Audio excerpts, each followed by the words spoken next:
वहीं आज एक और खबर लोकतंत्र के सबसे बड़े मंदिर से सामने आई, जहां कांग्रेस अध्यक्ष सोनिया गांधी ने सीबीएसई की 10वीं की परीक्षा में गद्यांश और उस पर पूछे गए सवाल पर अपना कड़ा विरोध जताया।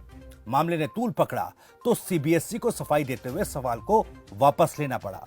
तो सीबीएसई की 10वीं की परीक्षा में जो गद्यांश आया उस पर विवाद हुआ, जो सवाल पूछा गया उस पर सवाल उठे, संसद में बवाल हुआ। इसी मुद्दे पर चर्चा करेंगे। कुछ खास मेहमान हमारे साथ जुड़ गए हैं।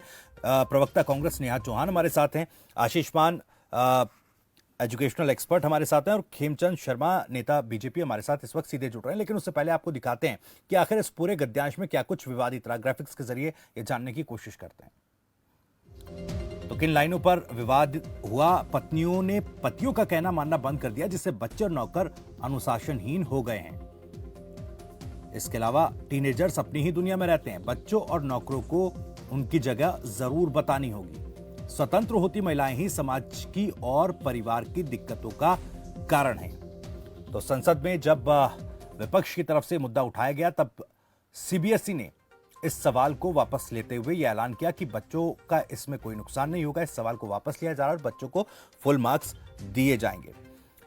आप तीनों ही मेहमानों का सबसे पहले बहुत बहुत स्वागत है। आशीष मान जी, आपसे शुरू करूंगा।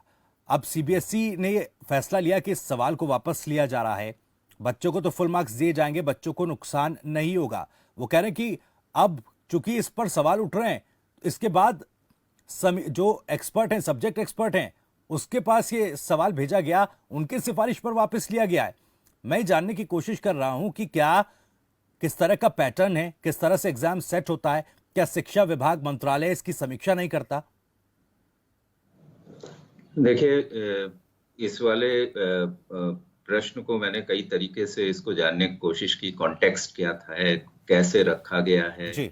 अगर इसमें दो तीन चीजें सामने आती हैं। पहली तो 10वीं के छात्र की उम्र, और उसको लेके हम लोग कहते हैं, मैं एज ए ट्रेनर हम लोग हमेशा देखते हैं, कहते हैं कॉग्निटिव, बच्चा किस अवस्था में है, क्या क्या उसने अनुभव लिया है, क्या उस अनुभव के आधार पे किसी तरह का प्रश्न बनाना ठीक है या नहीं है, उचित है या अनुचित है वो। और हो सकता है वो एक्सपर्ट्स भी इसको ध्यान में रखते हो।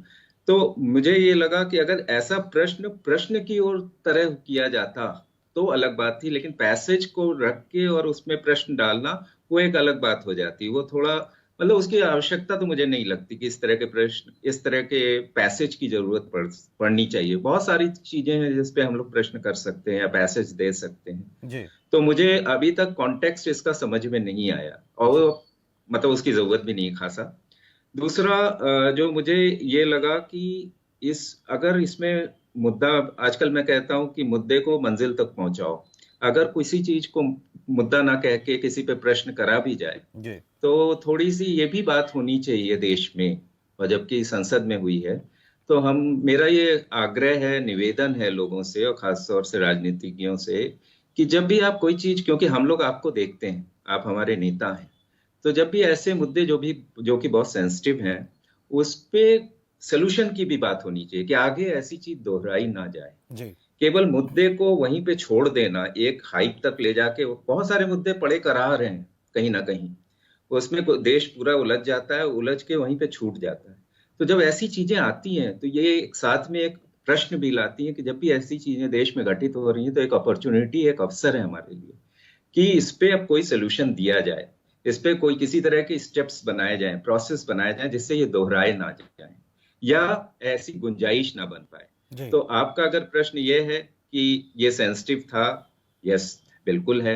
आपका अगर ये प्रश्न है कि इस उम्र में 10वीं के छात्रों के लिए ऐसा कोई चीज लिखना चाहिए था, मैं कहता हूँ नहीं लिखना चाहिए था। बहुत सारी चीजें और भी हैं जो कही जा सकती थी, पूछी जा सकती थी। और तीसरा, अगर आपका ये है कि अच्छा ये जो अब देशव्यापी मुद्दा बन गया है तो ये कहाँ जाना चाहिए, तो मेरा ये कहना है कि इस पे जब भी कोई चीज चर्चा हो तो चर्चा को कहीं पे ले जाना चाहिए, ना कि 2-3 दिन तक उस पे केवल चर्चाएं हो और उसका कोई निष्कर्ष ना निकले। मेरा ये मानना है। ठीक है, चलिए मैं वापस मुझे लौटूंगा पता नहीं आपके कि पास। आपके प्रश्न का मैंने सही उत्तर दिया या नहीं दिया, लेकिन ये मेरी सोच थी जो मैं पहले इस्टेब्लिश करना चाहता था इस डिबेट में। नहीं, ठीक है, मैं आपसे पूछना चाह रहा था कि क्या इस पर किसी तरह की मॉनिटरिंग लेयर सरकार या विभाग की तरफ से होती है कि नहीं, कि भाई जो एग्जामिनेशन। बिल्कुल अवश्य होती है, अवश्य होती है। मैं क्या होता है कि जब भी कोई चीज प्रोसेस बनता है, कोई पॉलिसी बनती है, जी। टाइम टू टाइम उसको पॉलिसी को भी तो रिव्यू करना चाहिए। वो मुझे नहीं पता कितनी होती है वो, जी। और कितनी स्ट्रिक्टली उसको किया जाता है।